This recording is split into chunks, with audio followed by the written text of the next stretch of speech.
The stagecoach rattled to a stop in front of the Willow Creek station, kicking up dust that shimmered gold in the fading September sunlight of 1873.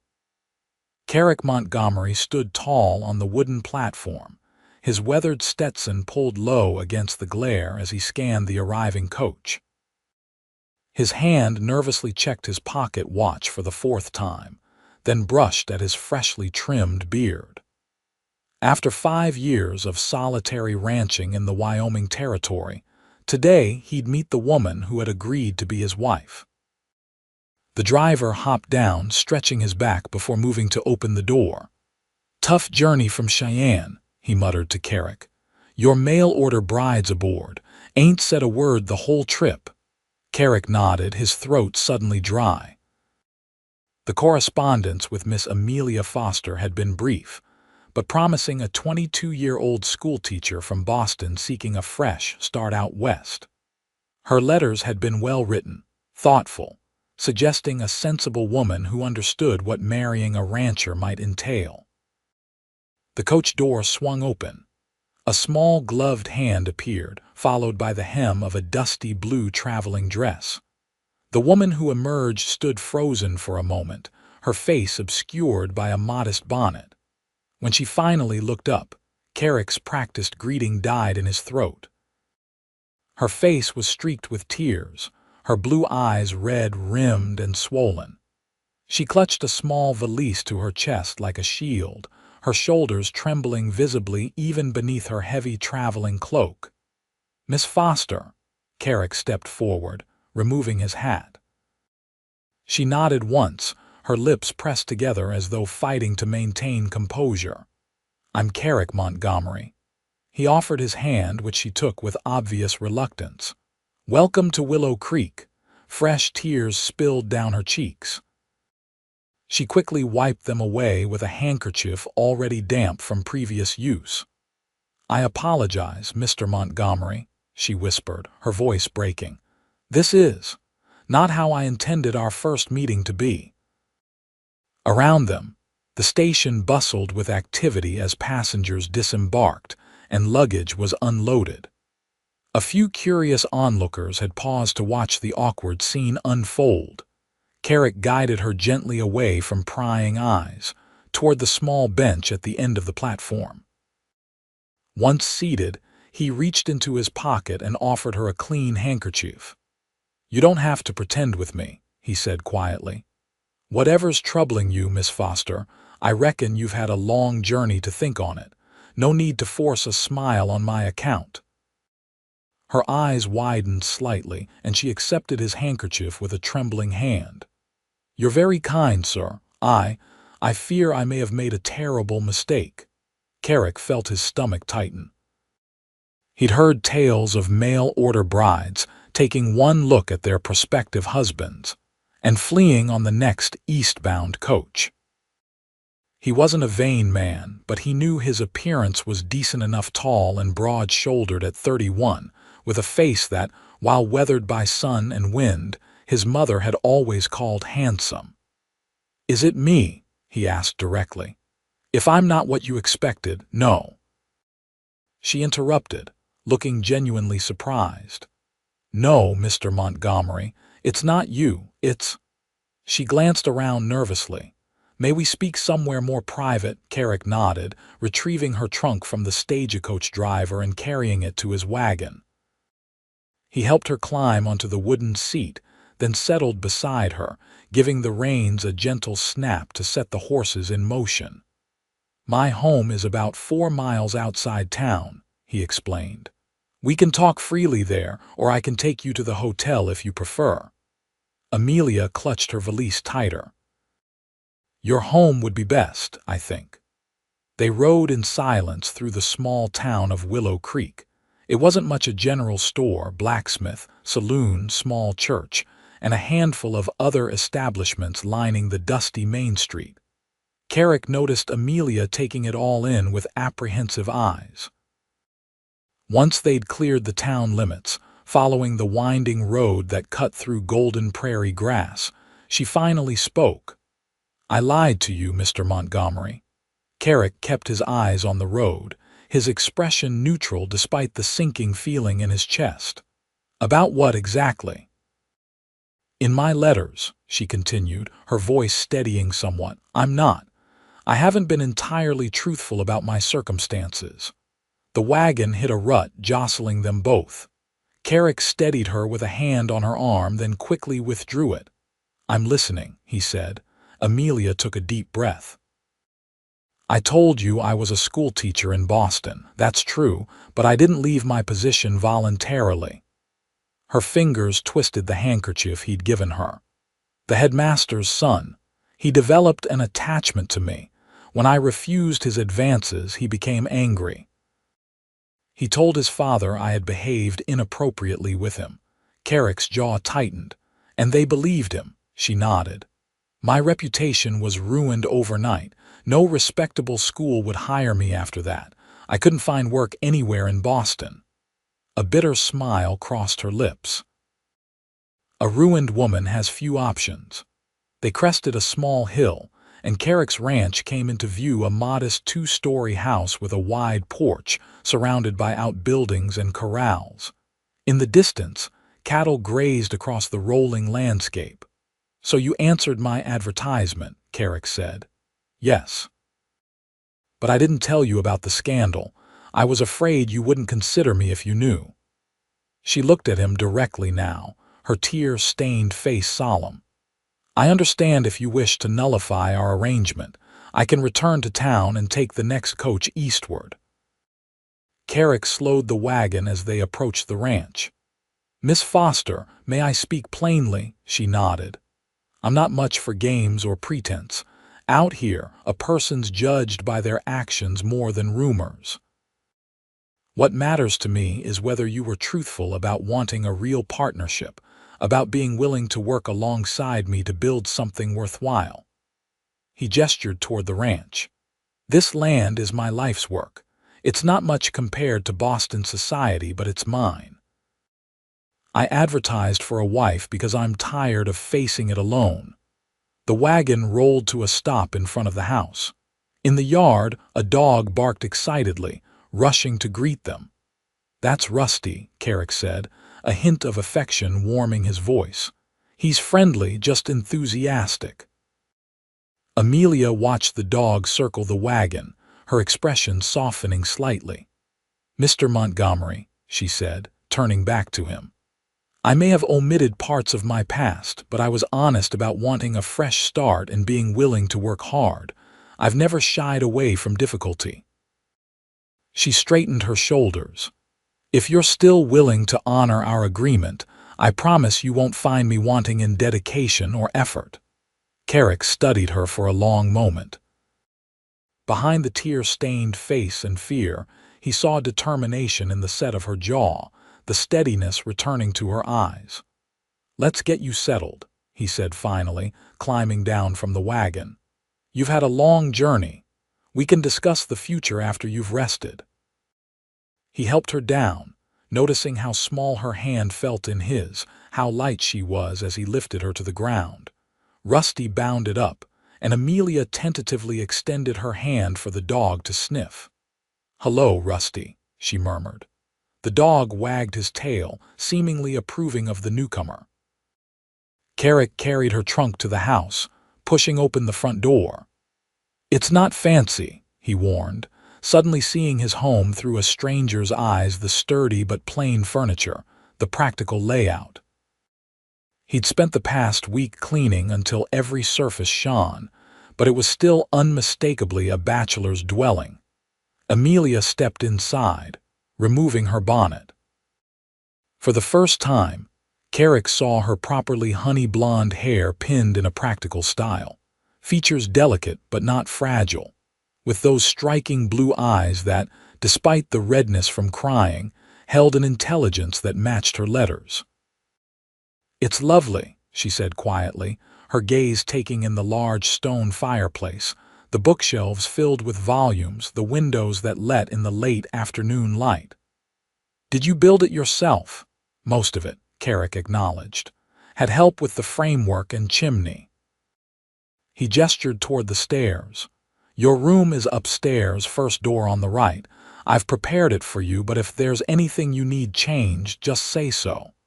She glanced at him questioningly. "We're not married yet, Miss Foster," he explained. "The preacher comes through town every other Sunday. He'll be here this weekend if—" He left the sentence unfinished, relief visibly washed over her face. "Thank you, Mr. Montgomery. That's most considerate." Carrick carried her trunk upstairs, setting it in the bedroom he'd spent weeks preparing. He'd bought a new quilt from the general store, hung fresh curtains his neighbor Mrs. Brennan had helped him sew, and placed a small vase of wildflowers on the dresser. When he returned downstairs, he found Amelia standing at the window, looking out at the ranch. Rusty had settled at her feet as if he'd known her forever. "I need to tend to the evening chores," Carrick said. "The kitchen's stocked, but don't feel obligated to cook tonight if you're too tired." "There's stew left from yesterday." She turned from the window. "I'll prepare supper, Mr. Montgomery. It's the least I can do after your understanding." Carrick nodded and headed for the door, then paused. "Miss Foster." "Yes. Whatever happened in Boston, it stays in Boston. Out here, you get to decide who you are." A genuine smile touched her lips for the first time. "Thank you." Outside, as Carrick walked toward the barn, he wondered what he'd gotten himself into. A mail-order bride with a ruined reputation wasn't what he'd expected. But then, he suspected his ranch wasn't what she'd expected either. He'd give her a week, he decided. 1 week to see if they could forge something real from this unexpected beginning. Amelia stood motionless in the center of the kitchen long after Carrick had gone. Her hands trembled as she unpinned her hat and removed her travel-stained gloves. The kitchen was surprisingly well organized for a bachelor's home. Pots hung neatly, dishes stacked in orderly fashion, a wood-burning stove that looked recently blackened. She moved to the water pump at the sink, working the handle until cool water flowed. Splashing her face, she tried to wash away the evidence of her tears. How mortifying to arrive in such a state, confirming every stereotype of the hysterical female. Yet Mr. Montgomery's response had been unexpected. No demands, no immediate rejection of her confession. Just that steady gaze and the simple offer. "You don't have to pretend with me." Could she trust such generosity? Experience had taught her that men's kindness often came with conditions. She explored the house while gathering ingredients for supper. The parlor contained a comfortable-looking armchair positioned near the bookshelves, which held an impressive collection for a frontier rancher: history, poetry, even some novels. A desk in the corner held papers neatly stacked, suggesting Mr. Montgomery kept careful records of his business. Upstairs, she returned to her bedroom to change into a fresh dress. The room was larger than she'd anticipated, simply furnished but comfortable, with a window overlooking the western range. The wildflowers were a particularly thoughtful touch. As she unpacked her meager belongings, Amelia wondered what Carrick Montgomery really wanted in a wife. His advertisement had been straightforward. Rancher seeks practical, hard-working woman for marriage, property established but expanding, companionship and partnership offered in return for same. No flowery promises or romantic declarations. By the time Carrick returned to the house, Amelia had prepared a simple but hearty meal of salt pork, beans, and biscuits. She'd found a jar of preserves in the pantry and set it on the table alongside butter she'd discovered in the springhouse. He entered, removing his hat and hanging it on a peg by the door. The scent of food made him pause, an expression of pleased surprise crossing his face. "You didn't need to go to such trouble," he said, washing his hands at the basin she'd prepared. "It's no trouble. I enjoy cooking." Amelia gestured toward the table. "Please sit." They ate in awkward silence at first, until Carrick asked about her journey west. Gradually, conversation flowed more naturally as they discussed neutral topics, the changing landscape she'd witnessed from the train and stagecoach windows, the unusual spring weather Wyoming had experienced. "The ranch has 60 head of cattle now," Carrick explained as they finished eating. "Started with just 12, planning to double the herd in the next 2 years." "That's impressive," Amelia said sincerely. "You've accomplished a great deal on your own." Carrick shrugged. "Had help from neighbors when needed. That's how it works out here. Everyone pitches in." He hesitated. "Speaking of neighbors, the Brennans have invited us for Sunday dinner after church. Martha's eager to meet you. I told her we'd come, but if you're not comfortable, no, that sounds lovely," Amelia interjected, though the thought of facing strangers made her stomach tighten. "Are there many families nearby?" "Not what you'd call nearby by Eastern standards. Brennan's are closest, about 3 miles east. Thompson Place is 5 miles north. Town's growing, though. New families arriving every month." He studied her across the table. "It can be isolating out here." "That's something to consider." The implication was clear. This was her chance to reconsider before any formal commitment. "I understand isolation, Mr. Montgomery," she said quietly. "In some ways, it seems preferable to being surrounded by people who judge without knowing." He nodded, seeming to accept this. "There's something I should show you," he said, rising from the table. He disappeared into the parlor, returning with a folded paper which he placed before her. It was a deed to the ranch with both his name and a blank space where hers would go. "If we marry," he explained, "half of everything becomes yours. I had the lawyer draw it up last month. I want my wife to be a true partner, not a housekeeper who works without stake in what we build." Amelia stared at the document, speechless. In Boston, married women had no legal right to property. Here, this virtual stranger was offering her security that most women, even in the highest society, could never claim. "Why would you do this?" she finally asked. Carrick's expression remained serious. "Because ranching is hard. Days are long, winter's brutal. If someone's going to face that alongside me, they deserve equal share in the rewards." He reclaimed the paper. "Think on it. No decision needs making tonight." After dinner, Carrick insisted on washing the dishes while Amelia dried them. The domestic task performed together felt strangely intimate. When their hands accidentally touched passing a plate, Amelia felt her cheeks warm. "I should retire," she said once they'd finished. "It's been a long day," Carrick nodded. "Breakfast is usually at sunrise." "But sleep as long as you need tomorrow. You've traveled far." Upstairs in her room, Amelia sat on the edge of the bed, overwhelmed by the day's events. Outside her window, the vast Wyoming sky blazed with more stars than she'd ever seen in Boston. The silence was profound. No carriages on cobblestone streets. No neighbors' voices through thin walls. Just wind through grass, distant cattle lowing, and somewhere in the house below, the solid footsteps of the stranger who might become her husband. Morning arrived with golden light streaming through curtains Amelia had forgotten to close.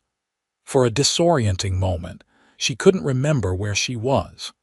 Then the events of the previous day flooded back, and she sat up quickly, dismayed to see the sun already well above the horizon.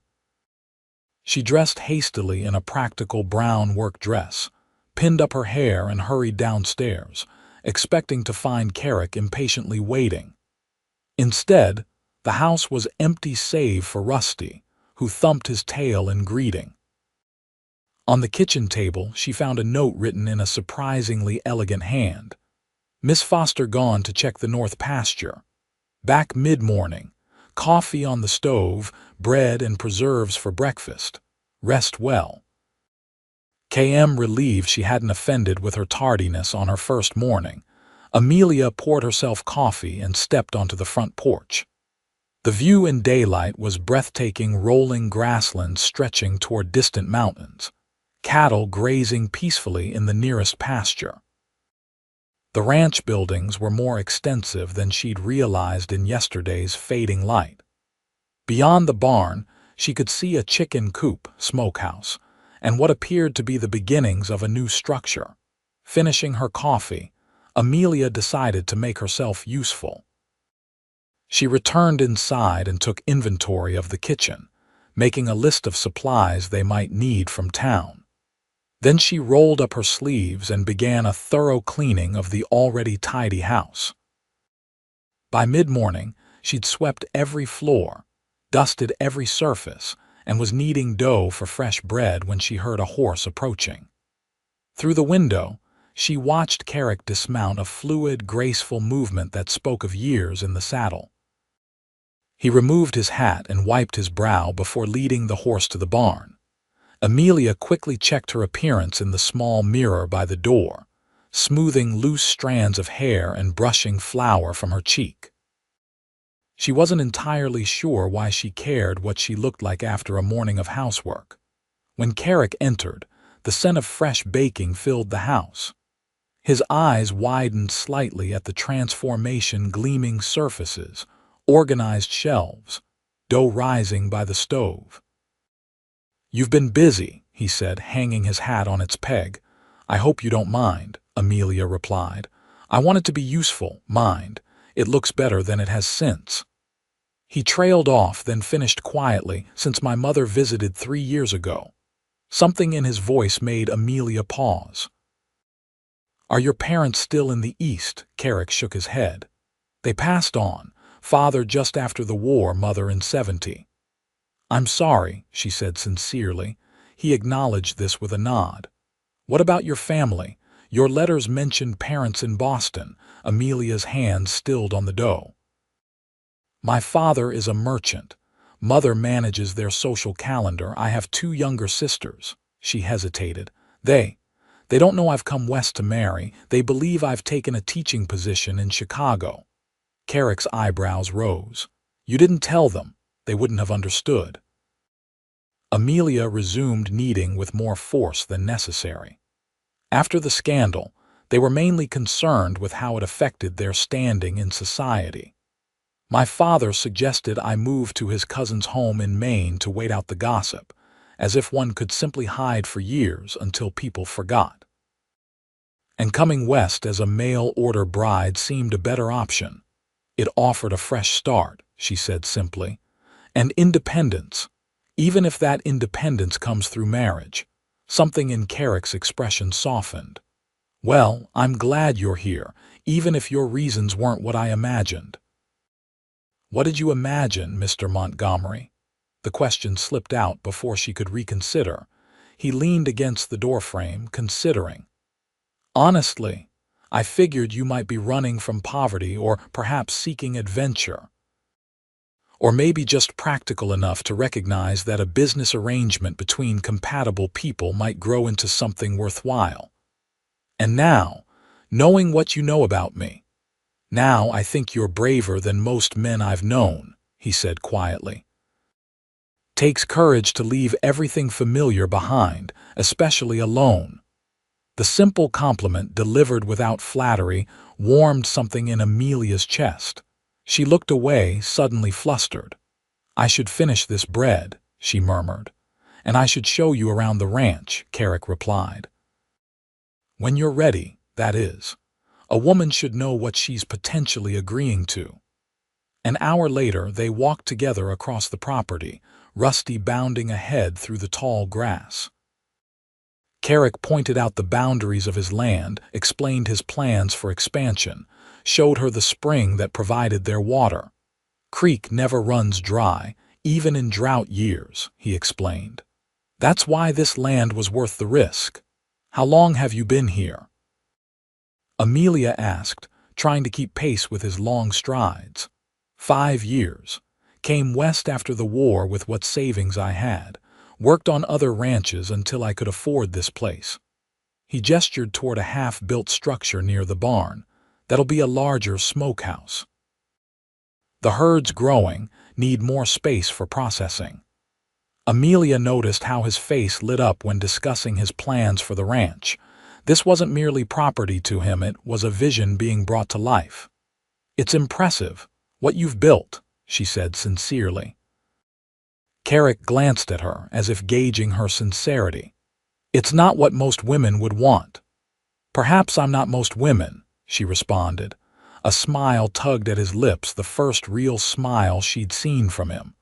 It transformed his serious face, revealing a dimple in his right cheek. "No, Miss Foster, I don't believe you are." They continued walking, falling into step beside each other. The vastness of the landscape made Amelia feel simultaneously small and strangely free. No buildings hemming her in, no judging eyes watching from windows. "Call me Amelia," she said suddenly. "If we're to consider marriage, Miss Foster seems overly formal," Carrick nodded. "Amelia, then. And I'm Carrick." At the corral, he introduced her to the horses, his own chestnut gelding named Buck, a dappled mare called Penny, and a gentle palomino. "This one's yours if you decide to stay," he said as the palomino nudged Amelia's shoulder. "Her name's Daisy. She's even-tempered, good for someone who hasn't ridden much." Amelia stroked the horse's velvety nose.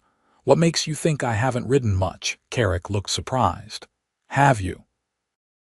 "My grandfather owned a farm outside Boston. I spent summers there as a child.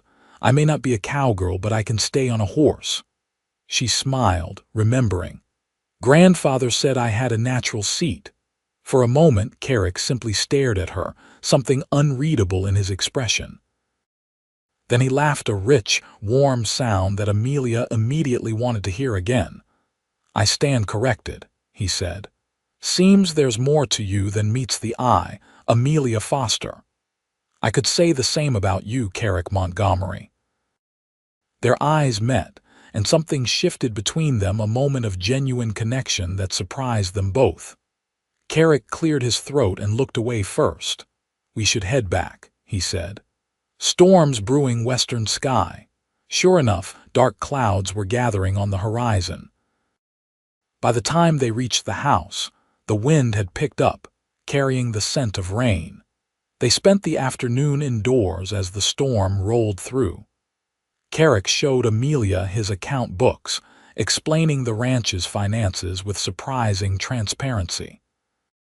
She was impressed by his meticulous record-keeping and the careful way he'd built his operation without falling into debt. "Most ranchers borrow heavily," he explained. "One bad winter can ruin them. I'd rather grow slowly but surely." "That's sensible," Amelia agreed. "Though I imagine it requires patience." "Something I've had to learn," he admitted. "Wasn't always my strong suit." As lightning flashed outside, Carrick built a fire in the hearth. The crackling flames and drumming rain created a cozy atmosphere that made conversation flow more easily. Amelia found herself sharing stories of her teaching days, the children she'd grown attached to, the satisfaction of watching young minds develop. "You miss it," Carrick observed. "Teaching. I do," she acknowledged. "But that chapter has closed."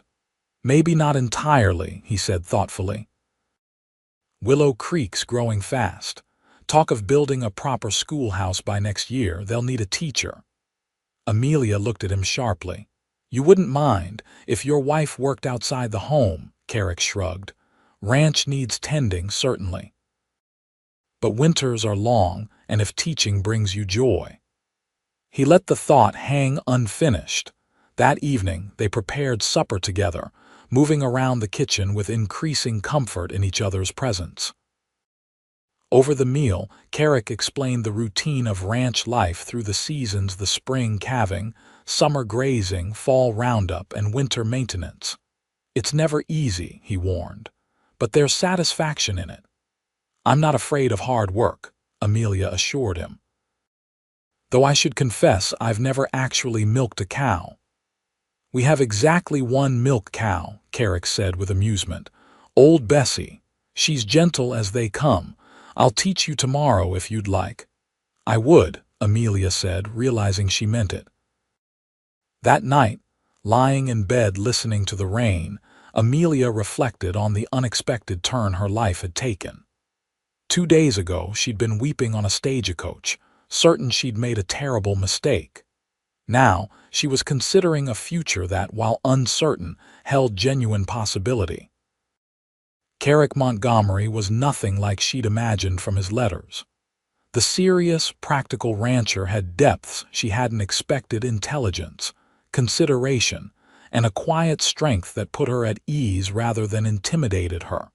It wasn't love, of course. Such feelings couldn't develop in a single day. But it was something. A foundation, perhaps, on which something real might be built. The next morning dawned clear and fresh after the storm. Amelia woke earlier, determined to have breakfast ready before Carrick began his chores. She found him already in the kitchen, however, coffee brewing on the stove. "Good morning," he said, looking up from the letter he was writing. "Sleep well." "Very, thank you," she gestured to his paper. "Important correspondence, list for the general store. Thought we might ride into town today if you're agreeable. You can meet some folks, get supplies." The prospect of facing the townsfolk made Amelia nervous, but she recognized the necessity. "Of course. What time were you thinking, after the morning chores?" "There's a dress shop Martha Brennan recommended. Thought you might want to look in, maybe order something for Sunday." Amelia glanced down at her practical brown dress, one of only 3 she'd brought with her. None were particularly suitable for a church wedding. "That's thoughtful of you," she said. Carrick folded the list and tucked it into his pocket. "Also thought we might discuss the wedding. Preacher Jenkins will be here Sunday if you've decided." He left the sentence unfinished, his expression carefully neutral. Amelia took a deep breath. "I'd like to proceed as planned if you're still willing." Relief flashed across Carrick's face, quickly masked. "I am." "Then Sunday it is," she said, surprised by her own certainty. After breakfast, Carrick made good on his promise to teach Amelia to milk Bessie. They walked to the small barn together, where the placid brown cow greeted them with a soft moo. "She's friendly," Carrick assured Amelia, patting the animal's side. "Just approach her calmly." He demonstrated the technique, then guided Amelia's hands, showing her how to grasp and pull in the proper rhythm. His calloused hands were gentle over hers, his voice patient as he explained. The unexpected intimacy of the moment, his chest nearly against her back, his breath warm near her ear, made Amelia acutely aware of him as a man, not just a potential husband. "You're a natural," he said approvingly as milk streamed into the pail. "I had a good teacher," she replied, glancing over her shoulder to find his face closer than expected. Their eyes met, and Carrick held her gaze a moment longer than necessary before stepping back. "I'll saddle the horses," he said, his voice slightly gruff. "We should reach town before midday." The ride to Willow Creek took just under an hour. Amelia was grateful for the opportunity to prove her horsemanship, and Carrick seemed impressed by her comfortable seat and easy handling of Daisy. "You didn't exaggerate your riding abilities," he commented as they approached the town. "I rarely exaggerate anything," Amelia replied, "though I'll admit it's been years since I've ridden regularly." "You'll have plenty of opportunity now," Carrick said. "Can't manage a ranch without horseback." Willow Creek looked more welcoming in daylight than it had upon Amelia's tearful arrival. The main street boasted several new buildings alongside the original establishments, suggesting a town on the rise. People nodded greetings to Carrick as they rode past, curious eyes taking in Amelia's presence. They tied their horses outside the general store, and Carrick offered his arm as they entered. The proprietor, a balding man with spectacles, looked up from his ledger. "Montgomery. Heard your bride arrived." His gaze shifted to Amelia. "Madam, welcome to Willow Creek. "Thank you, Mr. Wilson, Albert Wilson." He extended his hand, which Amelia shook. "My wife's been beside herself with curiosity. New faces are always welcome, especially ladies. Town's got far too many single men for comfort." Carrick handed over his list. "Need these items, Al, and Miss Foster will be selecting some fabric and notions." Of course, of course." Wilson gestured toward the back of the store. "Fabric section's just been expanded." Mary Thompson ordered in some new patterns from back east. As Amelia browsed the fabric selection, she was approached by a plump, cheerful woman who introduced herself as Beatrice Wilson. "So you're Carrick Montgomery's mail-order bride. My, he's landed himself a pretty one." The woman's frank assessment was delivered with such good-natured warmth that Amelia couldn't take offense. "We're all so pleased he's finally settling down. Been worried about that boy all alone out there." "You've known Mr. Montgomery long?" Amelia asked, genuinely curious. "Since he first came to the territory. Quiet sort but reliable as sunrise. Helped build half the structures in town, never asking payment. Just the sort of neighbor you want in a place like this." Beatrice lowered her voice conspiratorially. "Broke half the single girls' hearts when he sent east for a bride instead of courting locally." This was news to Amelia. There were women interested in him. Honey, a man like that, hardworking, honest, with his own land and not bad to look at. They were practically drawing straws for the chance. Beatrice chuckled, but he never seemed to notice, too focused on that ranch of his. The information gave Amelia pause. Carrick could have had his pick of local women, yet he'd chosen to advertise for a mail-order bride. Why? After selecting a lovely blue fabric for a wedding dress and arranging for the seamstress to fit her that afternoon, Amelia rejoined Carrick at the front of the store. "Everything satisfactory?" he asked. "Very. Mrs. Wilson has been most helpful." Carrick nodded, looking slightly uncomfortable. "I need to speak with the blacksmith about some repairs. Would you mind if I left you with the seamstress for an hour?" "Not at all," Amelia assured him. "I have plenty to occupy me." After arranging to meet at the small cafe for lunch, they parted ways. The seamstress, a sharp-eyed Frenchwoman named Madame Bouvier, clucked disapprovingly at the haste required but promised a simple but elegant wedding dress by Saturday. "For Monsieur Montgomery I make exception," she declared, pins in her mouth as she measured Amelia. "Good man. Deserves beautiful bride." By the time Amelia met Carrick for lunch, she'd received similar assessments from half a dozen townspeople. Everyone spoke highly of him, his work ethic, his fairness, his willingness to help neighbors. It painted a picture of a man deeply respected in his community. At the cafe, a small establishment with checked tablecloths and savory aromas, Carrick pulled out Amelia's chair. "How was your morning?" he asked once they were seated. "Educational," she replied honestly. "Your neighbors think quite highly of you." A flush colored his tan cheeks. "Small towns, everyone knows everyone's business. They seem like good people. They are, mostly," he hesitated. "Was it overwhelming, meeting so many at once?" Amelia considered this. "A bit, but they've been welcoming. Good." He seemed relieved. "I was concerned, after what you told me about Boston, that I might face similar judgment here." Amelia shook her head. "No one here knows my past, Carrick, and based on what Mrs. Wilson said, I believe they're more interested in welcoming a new neighbor than in scrutinizing her." Their conversation was interrupted by the arrival of the cafe owner, a robust woman who introduced herself as Edith Parker. "About time you brought your bride to meet us properly, Carrick Montgomery," she scolded good-naturedly. "We were beginning to think you were hiding her away." "Miss Foster only arrived 2 days ago, Edith," Carrick reminded her with patience that suggested long familiarity with the woman's forthright manner. "Well, she's here now, and prettier than rumor had it."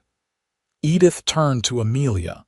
"You must join Our Lady's Aid Society, dear. We meet Thursdays at the church. Nothing formal, just sewing and more gossip than is probably godly." "I'd be delighted," Amelia said, genuinely touched by the invitation. After a hearty lunch of beef stew and fresh bread, they continued their errands around town. Carrick introduced Amelia to the banker, the preacher's wife, and several other prominent citizens. By mid-afternoon, she'd received more warm welcomes and invitations than she'd had in her last year in Boston. Their final stop was the small church where they would be married. It was a simple white structure with a modest steeple, surrounded by a picket fence. "Not as grand as Boston churches," Carrick said as they stood before it. "It's perfect," Amelia replied, and meant it. The ride back to the ranch was companionable, both of them content with the day's accomplishments. As they crested the hill overlooking the property, Carrick pulled his horse to a stop. "What is it?" Amelia asked, halting beside him. He gestured toward the house and surrounding land, golden in the late afternoon light. "Just wanted you to see it like this. Your home, if you still choose it to be." Amelia studied the scene: the sturdy house, the well-maintained outbuildings, the cattle grazing peacefully in the distance. It wasn't grand or luxurious, but there was beauty in its honesty, its purpose. "I do choose it," she said softly, "and I'm grateful for the choice." Carrick turned to look at her, his expression serious. "Amelia, before Sunday comes, there's something I should tell you." "What is it?" He seemed to struggle for words. "I want you to know why I advertised for a mail-order bride rather than courting locally." Amelia waited, curious after Beatrice Wilson's comments. "I was engaged once before the war," he said finally. "Elizabeth was from my hometown in Pennsylvania. We'd planned to marry when I returned." His voice grew distant. "I came back changed. We all did. Elizabeth, she tried, but she couldn't understand what I'd seen, what I'd done." "She broke the engagement," Amelia guessed gently. Carrick nodded. "Said she wanted the man who'd left, not the one who returned. Can't blame her for that." He took a deep breath. "Afterward, I couldn't bear the thought of courting, of trying to explain myself to someone who expected a different man. Coming west was a fresh start."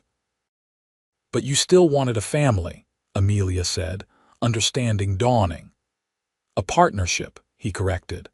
"Someone who'd accept me as I am now, not measuring me against who I was before. That's why I was direct in my advertisement, no romantic notions, just honest terms. And then I arrived in tears, completely contrary to what you'd requested," Amelia said with a small, self-deprecating smile. To her surprise, Carrick laughed. "Yes, you certainly weren't what I expected." His expression softened. "But maybe that's for the best." They continued down the hill toward home, something new growing between them, understanding, perhaps, or the beginnings of trust. The next day passed in a flurry of preparations for both the wedding and Sunday dinner at the Brennans.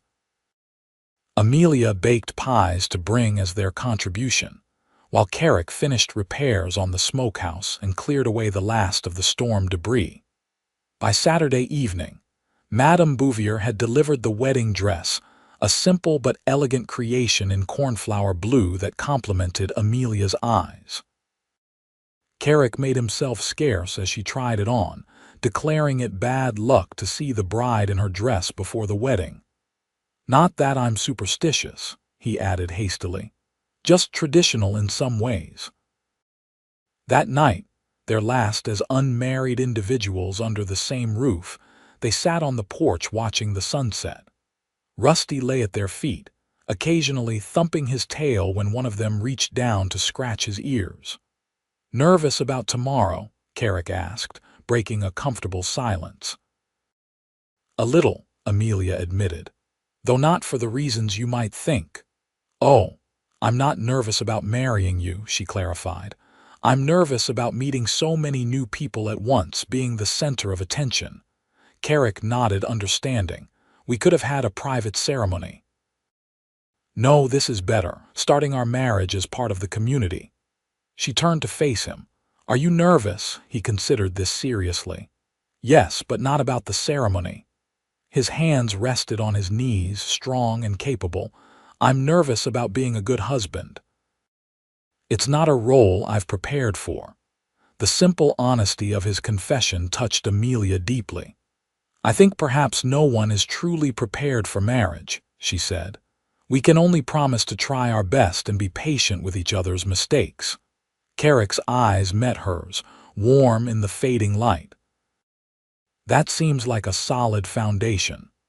Later, as Amelia prepared for bed, she thought about the strange path that had led her to this moment. 3 weeks ago, she'd been a disgraced schoolteacher with few prospects. Tomorrow, she would be Mrs. Carrick Montgomery, rancher's wife, with a home and community that already felt more welcoming than Boston had in years. It wasn't the life she'd once imagined for herself, but standing at its threshold, she found herself unexpectedly hopeful. Sunday morning dawned clear and mild, perfect weather for a wedding. Amelia woke early, too nervous to sleep late. She washed her hair and arranged it in an elegant twist, securing it with the pearl-tipped pins that had been her grandmother's. Donning her new blue dress, she studied her reflection in the small mirror. The woman who looked back at her seemed different from the tearful, frightened creature who'd stepped off the stagecoach 3 days earlier. There was color in her cheeks, a brightness in her eyes that had been missing for months. A soft knock at her door pulled her from her thoughts.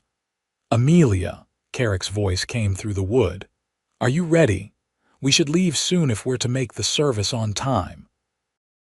Just a moment, she called, making a final adjustment to her hair. When she opened the door, she found Carrick waiting in his best suit, dark wool, well-tailored with a crisp white shirt and string tie. He'd trimmed his beard and slicked back his hair, transforming from rugged rancher to distinguished gentleman. His eyes widened as he took in her appearance. You look beautiful, he said simply. Thank you. Amelia felt a blush warm her cheeks. You look quite handsome yourself. Carrick cleared his throat, seeming flustered by the compliment. I have something for you, he said, reaching into his pocket. He withdrew a small velvet pouch. It was my mother's. I'd like you to have it if you're willing. Amelia accepted the pouch, opening it carefully.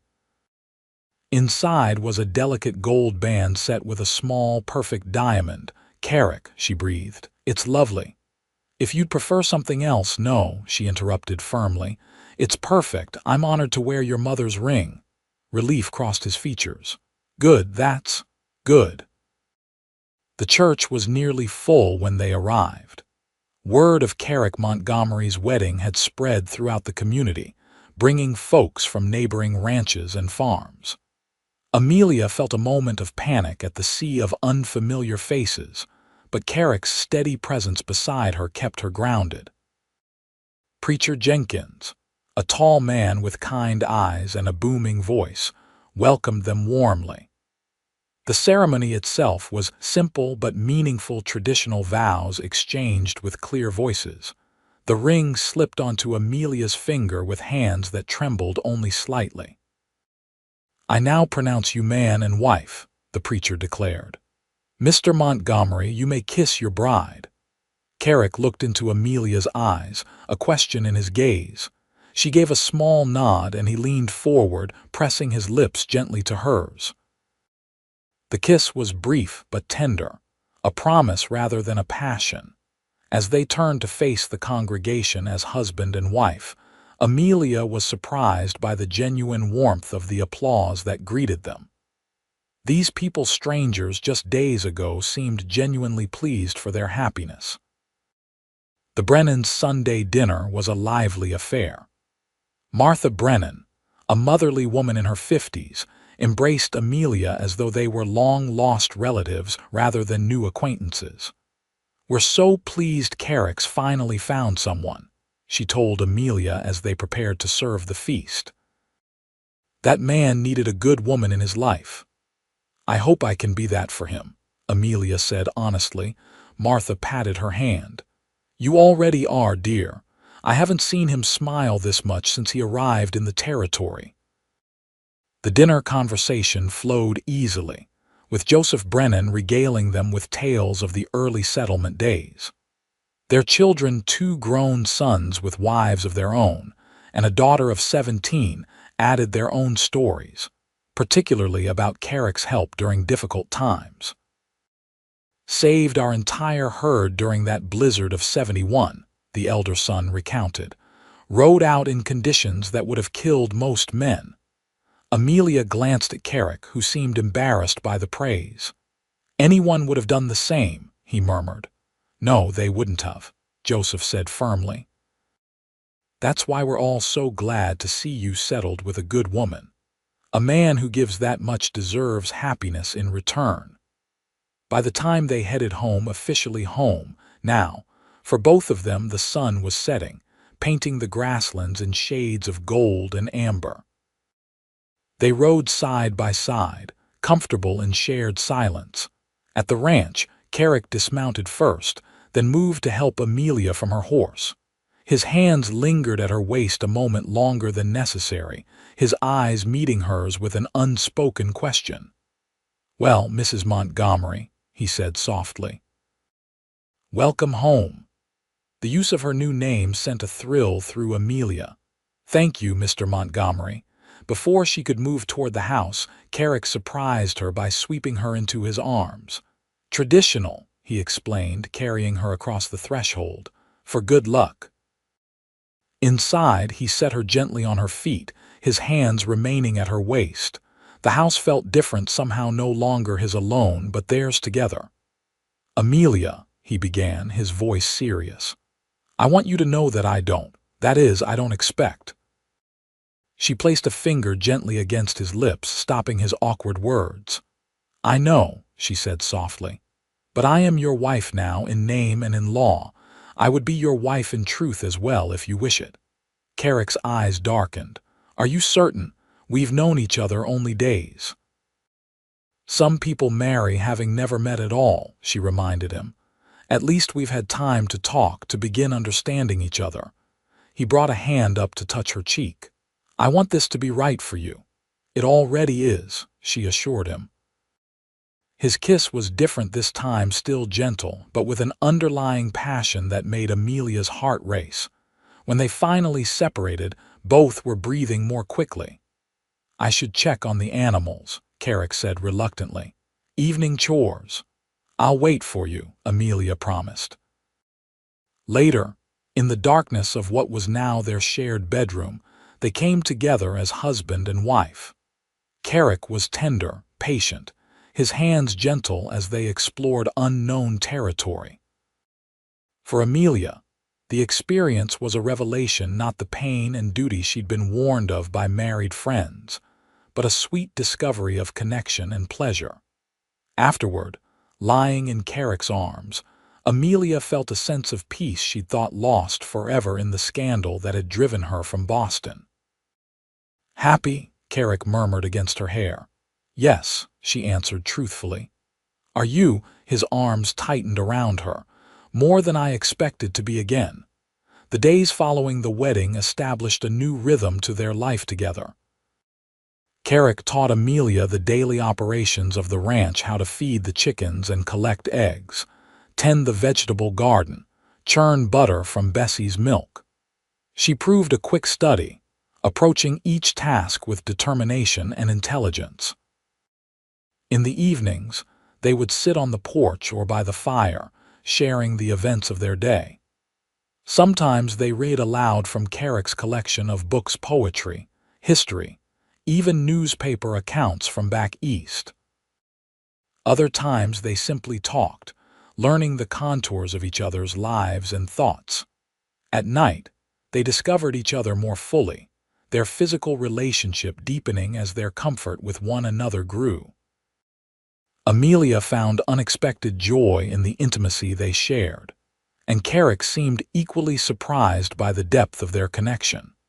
2 weeks after the wedding, A letter arrived from Boston, Amelia's younger sister, responding to her last correspondence.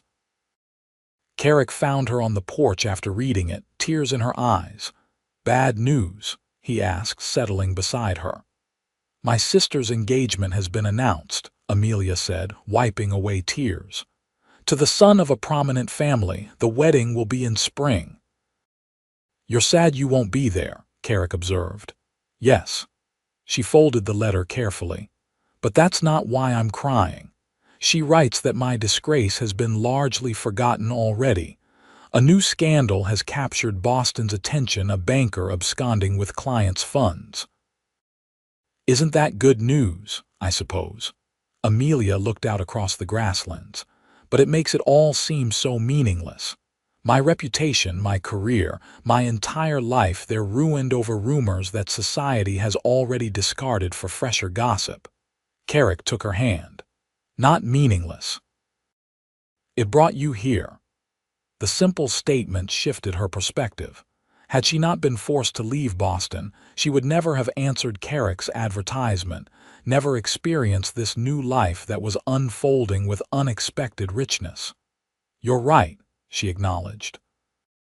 "And I'm grateful for that, at least." As summer progressed into fall, Amelia found her place in both the ranch and the wider community. She joined the Ladies' Aid Society as promised, forming friendships with women like Martha Brennan and Beatrice Wilson. She helped organize a harvest festival for the town, drawing on her experience planning school events in Boston.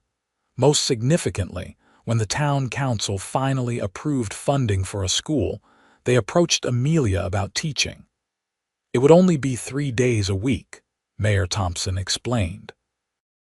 "We have 15 children of school age now, more coming with the railroad expansion." Amelia looked to Carrick, uncertain. They were in the general store when the mayor had approached them with the proposal. "The ranch comes first," Carrick said, "but if Amelia wants to teach, I support it. She's a fine teacher from what I understand." The pride in his voice made Amelia's heart swell. "I would be honored to help establish Willow Creek School," she told the mayor. That evening, as they prepared supper together, Amelia broached the subject again. "Are you truly comfortable with me teaching? It would take time away from ranch work." Carrick looked up from the potatoes he was peeling. "Amelia, you light up when you talk about teaching.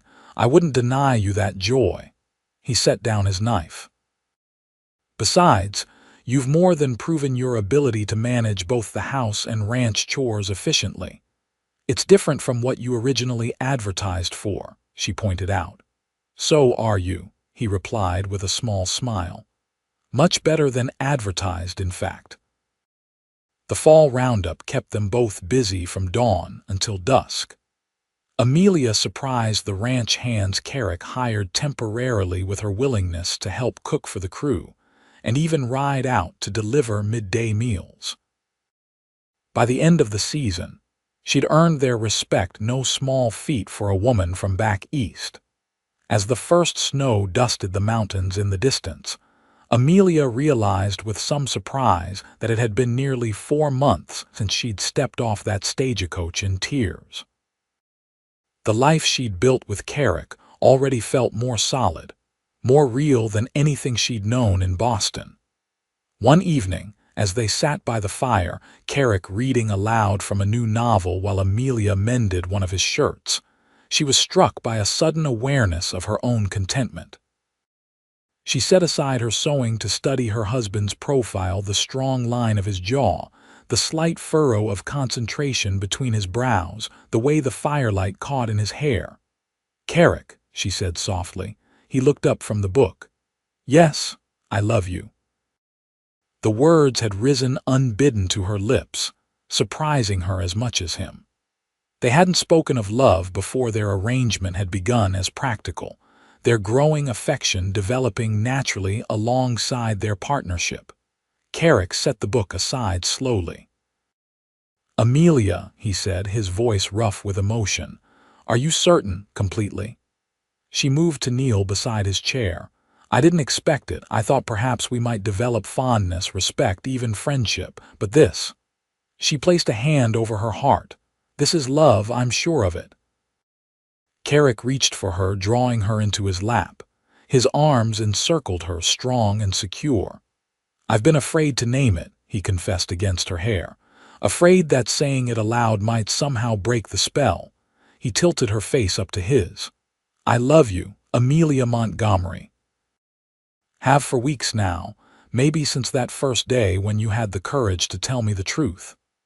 Their kiss sealed the declaration, deeper and more passionate than any they'd shared before. When they finally drew apart, Amelia rested her head against his shoulder. I never thought I'd find this, she whispered. Not after everything that happened. Nor I, Carrick admitted. After Elizabeth, after the war, I thought that part of me was dead. They held each other in silence, the fire crackling in the hearth, snow beginning to fall outside the window. Two people who had expected a practical arrangement had found something far more precious, a love born of honesty, respect, and the daily choice to build a life together.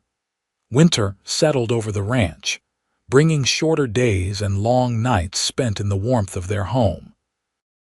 Amelia's days were divided between ranch work, preparations for the schools opening after the new year, and making their house more comfortable.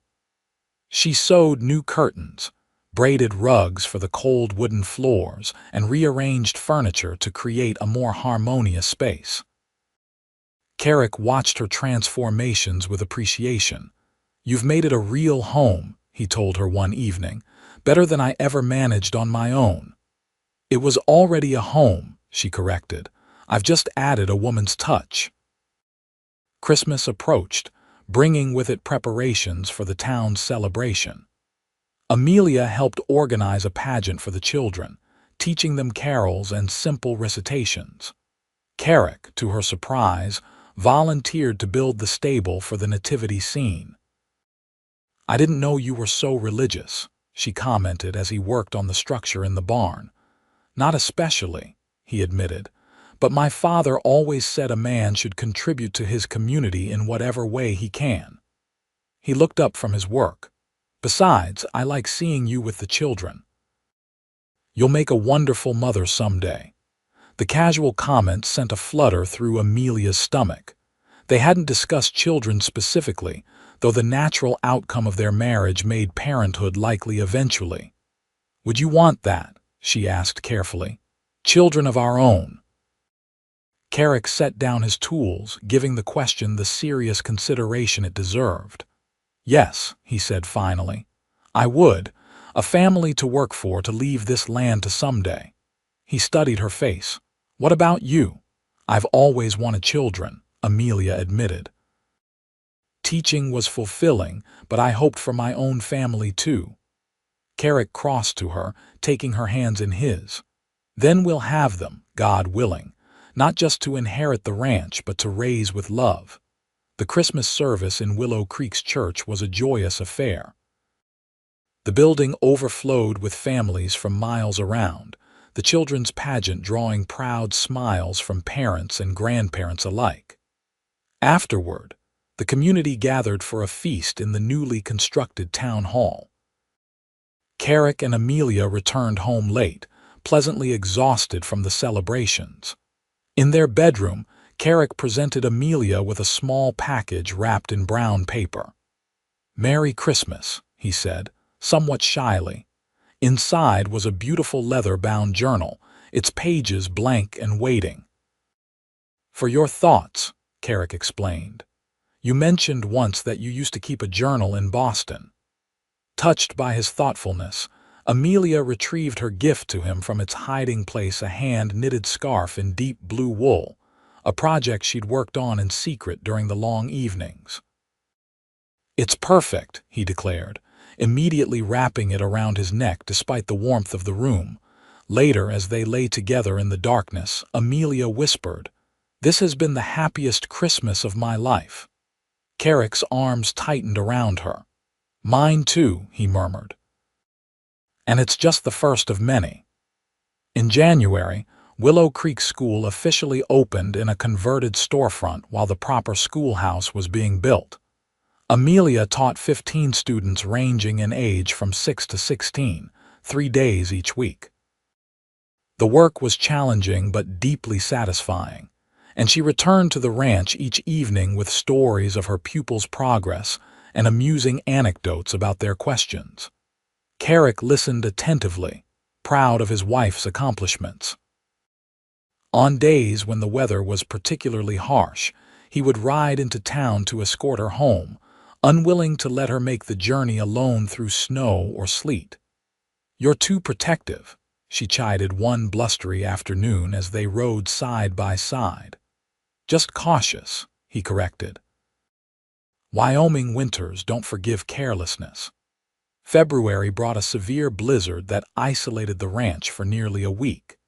They stayed close to the house, venturing out only to tend to essential chores with ropes tied between buildings to prevent getting lost in the whiteout conditions. During those snow-bound days, they grew even closer, sharing stories they hadn't yet told each other. Carrick's experiences during the war that had changed him so profoundly. Amelia's complicated relationship with her status-conscious parents. "You miss Boston at all?" Carrick asked one night as they lay before the fire, the wind howling outside. Amelia considered the question honestly. "I miss certain things, the libraries, the concerts, some of my former students, but not the life itself." She traced patterns on his chest with her fingertip. "This feels more real somehow, more meaningful. Even when you're snowed in with only me for company," he teased. "Especially then," she replied, pressing a kiss to his lips. As winter gave way to spring, the ranch burst into new activity. Calving season meant long days and sometimes nights for both of them, with Amelia quickly learning to assist with difficult births. Her calm competence impressed even the most experienced ranch hands who returned for the season. "Mrs. Montgomery's got a real knack," Hank, the eldest hand, told Carrick admiringly. "Saved that breech calf that would have been lost for sure." Carrick's chest swelled with pride. "She's remarkable," he agreed, watching as Amelia expertly bottle-fed an orphaned calf. In April, just as the last patches of snow were melting from the north-facing slopes, Amelia confirmed what she'd suspected for several weeks: she was expecting their first child. She shared the news with Carrick one evening as they walked the property, inspecting the new growth of spring grass. "Carrick," she said, stopping beside the creek that ran through their land, "I have something important to tell you." He turned to her, concern immediately crossing his features. "Is something wrong?" "No," she reassured him, taking his hand and placing it gently on her still flat stomach. "Something is very right. We're going to have a baby." Carrick's expression transformed from concern to wonder. "A baby? You're certain?" Amelia nodded, her eyes filling with happy tears. "Martha Brennan confirmed it yesterday. The baby should arrive in late October." For a moment, Carrick seemed unable to speak. Then, to Amelia's surprise, he lifted her gently and spun her in a circle, his laughter echoing across the open land. "Careful," she protested, laughing with him. "I'm in a delicate condition." He set her down immediately, his hand steadying her. "I'm sorry, I'm just—" He shook his head, overcome. "Amelia, I never thought I could be this happy." The news of their expected child spread quickly through the community, bringing congratulations and practical gifts from neighbors. Martha Brennan promised to knit blankets, while Beatrice Wilson began planning a gathering to celebrate the impending arrival. As Amelia's body changed with the growing child, Carrick became increasingly protective, insisting she reduce her teaching to 2 days per week and hiring additional help for the ranch to lighten her workload. "I'm pregnant, not invalid," she reminded him frequently, though she was touched by his concern. "Humor me," he would reply, pressing a kiss to her forehead. "It's my first time being a father." Summer passed in a blur of activity. The ranch prospered, with the largest calf crop they'd yet produced. The school term ended, giving Amelia time to prepare the house for the baby's arrival. Carrick built a cradle from carefully selected wood, working on it in the evenings while Amelia sewed tiny garments. As her due date approached, Amelia sometimes found herself remembering her arrival in Willow Creek, the tearful, frightened woman who'd stepped off the stagecoach less than a year earlier. How different her life had become, how much richer and more purposeful than she could have imagined. One evening in early October, as they sat on the porch watching the sunset, Amelia took Carrick's hand. "You remember what you said to me that first day?" she asked. "When I was crying at the station," Carrick thought for a moment. "I said you didn't have to pretend with me." "Yes." She squeezed his hand. "I think that was the moment everything changed for me. No one had ever given me permission to simply be myself, not my parents, not my employers, not even my friends in Boston." "I just wanted you to be comfortable," Carrick said. "Seemed wrong to expect a show of happiness when you were clearly distressed." "It was more than that," Amelia insisted. "It was acceptance. You gave me that before you knew anything about me." Carrick brought her hand to his lips. "Best decision I ever made." Their son was born on a clear October morning, arriving after a long night that tested Amelia's endurance and Carrick's composure. Martha Brennan served as midwife, her experienced hands guiding the baby safely into the world. "A fine, healthy boy," she announced, placing the squalling infant on Amelia's chest. "Strong lungs on that one." Carrick, who had remained steadfastly by Amelia's side throughout her labor, stared in awe at his son. "He's perfect," he whispered, his voice thick with emotion. They named him James, after Carrick's father. As Amelia recovered her strength, Carrick proved an attentive father, willing to walk the floor with the fussing infant or change dirty diapers without complaint. "You're a natural," Amelia observed one evening, watching him gently rock their son to sleep. "Nothing natural about it," Carrick admitted with a rueful smile. "I'm terrified of doing something wrong, but he's ours, and that makes it worth figuring out." By the time their first wedding anniversary arrived in November, life had settled into a new normal. James was growing rapidly, delighting them with his first smiles and coos. The ranch had enjoyed its most profitable year yet, allowing Carrick to purchase additional acreage and expand their herd. Amelia had returned to teaching 1 day a week, bringing James with her. The students adored the baby, and the school board was discussing building a proper teacher's residence adjacent to the new schoolhouse. To celebrate their anniversary, Martha and Joseph Brennan offered to watch James for an evening, giving the young parents a rare night alone. Carrick prepared a special dinner, serving it by candlelight in their dining room. "To think," Amelia mused as they shared a rare bottle of wine, "a year ago today I was terrified of what my life would become." "And now," Carrick asked, watching her across the flickering light, "now I can't imagine any life but this one." She raised her glass. "To us, Carrick." "To the family and life we're building together." "To us," he echoed, his eyes warm with love. "And to the woman who showed up in tears but found the courage to stay." As they sat before the fire later that evening, Amelia nestled against Carrick's chest, his arms encircling her. Outside, the first snow of winter began to fall, blanketing their land in pristine white.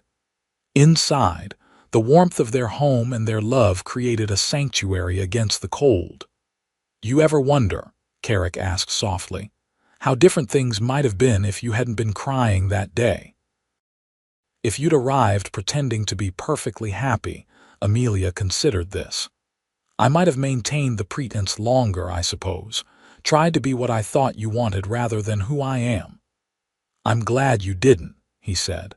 I might never have told you my own truths if you hadn't shared yours." "Then I suppose we should be grateful for my tears," Amelia said with a smile. "They led us here." Carrick kissed her tenderly. "No more pretending ever," he promised. "Just this real and true." "Just this," Amelia agreed, returning his kiss. Outside, the snow continued to fall, blanketing their ranch in silence. Inside, the fire crackled in the hearth, its light dancing across the walls of the home they'd built together, a home founded on honesty, strengthened by love, and filled with promise for the years ahead. The mail-order bride who had arrived in tears, and the cowboy who had offered understanding rather than judgment had found something neither had expected, not just a practical partnership, but a love story written in truth, with chapters still unfolding across the wild Wyoming frontier.